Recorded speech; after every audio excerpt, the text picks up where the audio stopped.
Nobody say a thing. Nobody say. Libby, one job.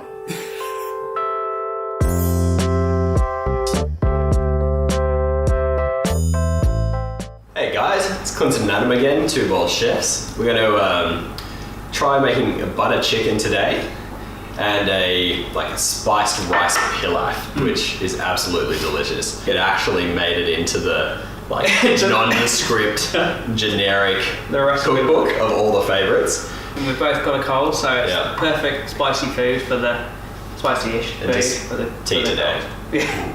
Yeah, just tea. Alright, so we'll go through all the ingredients you need for the spiced rice pilaf first. So you just want to use like a basmati rice or something like that. Then we've got a just standard chicken stock, and we've got 6 cups of that we've put together. We've got 1.5, nearly 2 kind of large sized onions that we've just done a medium dice on. We've got ghee, which is basically clarified butter. You can make this yourself, or you can pick it up from definitely like an Indian store or possibly a supermarket, probably depends on where you live. Then we've got a few different kind of spices here. We've got cinnamon quills. You can use cassia bark if you can get that, but cinnamon quill will work totally fine. We've got some bay leaves, so we've just got 3 of those. We've got these delicious black cardamom pods, which add a really nice kind of smoky flavour. And then we've got these slightly smaller and sweeter green cardamom pods. And we're going to basically fry up all of this with the onion, sweat it out together, and it's going to make this beautiful kind of aromatic combination. And then the last thing we've got is just imitation saffron. Ideally, you would want to use real saffron that you've steeped in some water, but unless we somehow miraculously start making money off these videos, you are getting imitation saffron. So the first thing we need to do is to rinse the rice. We're going to be cooking it using an absorption method rather than just boiling it in a pot of water. So we need to rinse it out 2 or 3 times to get a bit of the starch out and to just wash off anything that's on the rice.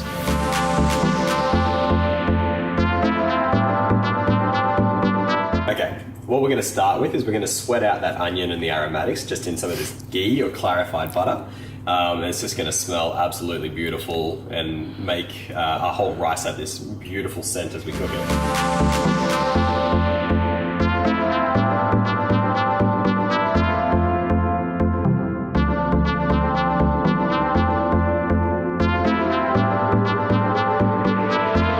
Oh, it does smell amazing. Okay, mix that out in amongst the rice.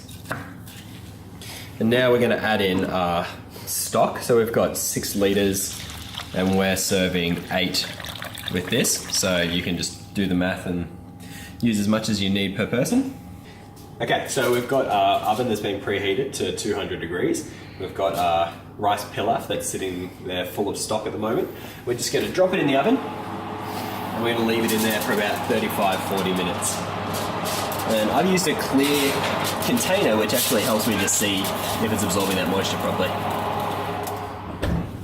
It smells absolutely amazing. Let's take a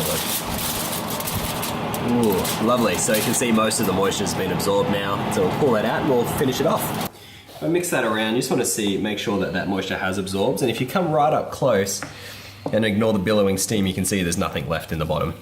If you haven't left it in long enough, you'll notice that it's still quite sloppy and wet, which you want to avoid. Now, this is a pretty good time to start picking out some of the cardamom pods and whatnot before you mix it all through like I just did. So I'm going to make a much harder time of it for myself. If you eat it, it's not the worst thing in the world. You just get a really super punchy spice hit, which is not all that pleasant. Oh my lord, that is hot. Oh, and you laughed at me. Yep. Use your armoured glove. It's too ricey. Yeah, I think that's... Missed a bit. Thanks. So I'm going to take this now, mix through a little bit of that saffron. Be really careful of this stuff. It literally, even if you look at it the wrong way, it will stain everything you own and be in rooms of the house that you didn't expect it to be in. So use it sparingly and just be careful where you put it, especially if you spill any. So let's put a little bit of that down, mix it through, and you can see immediately it starts to spread that really yellow colour through. How do you know when there's enough? All the rice will be yellow.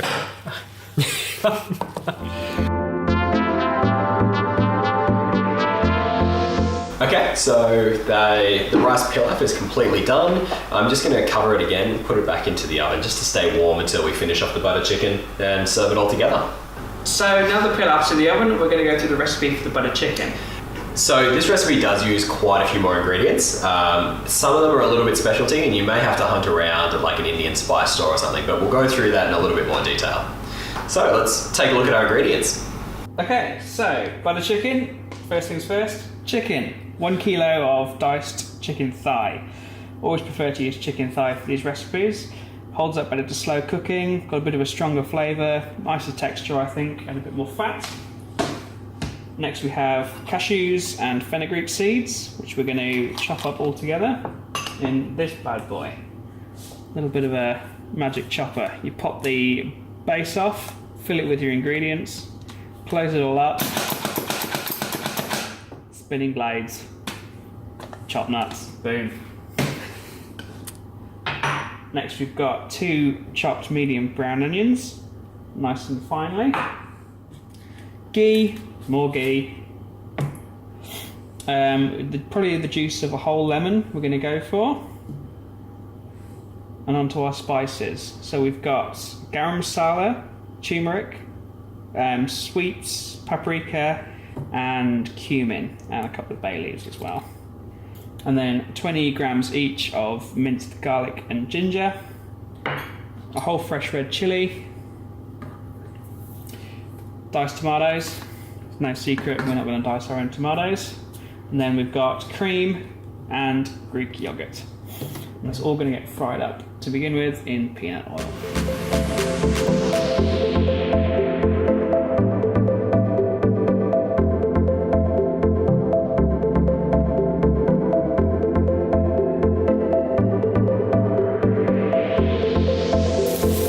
The onions have sweated down nicely, they're just starting to brown. We're going to add the ghee,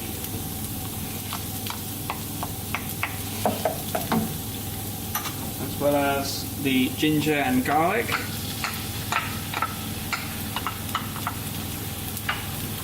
and all of the spices.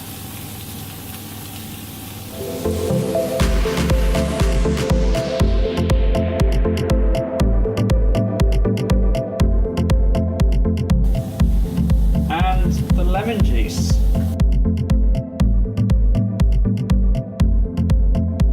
So now that's all come together and the spices have had a minute to cook, we're going to add in the tomato. So 2 tins.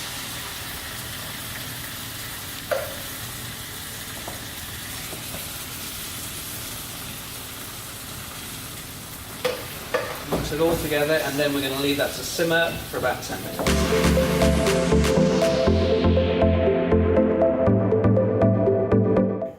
So while the sauce is simmering, we're just going to toss the chicken in a bit of garam masala and paprika.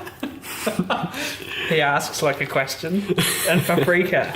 We've taken the sauce off the heat and that's thickened up enough now. And we're going to start on the chicken. So a bit more peanut oil. Pan's been heating for a few seconds and we want to fry this so it's just starting to brown.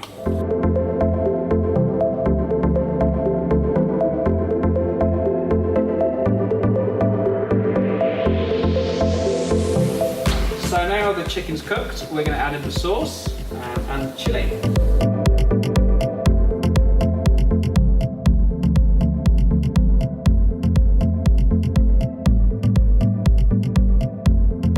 So now this has been simmering for 15-20 minutes. It's just starting to thicken up nicely, all the water's starting to evaporate.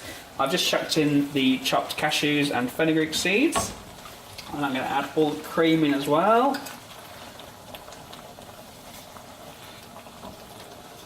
Lovely. And again, stir that all through. And the cashew is going to help to thicken the sauce slightly. And the cream gives it that beautiful butter chicken colour. And some flavour. And some flavour.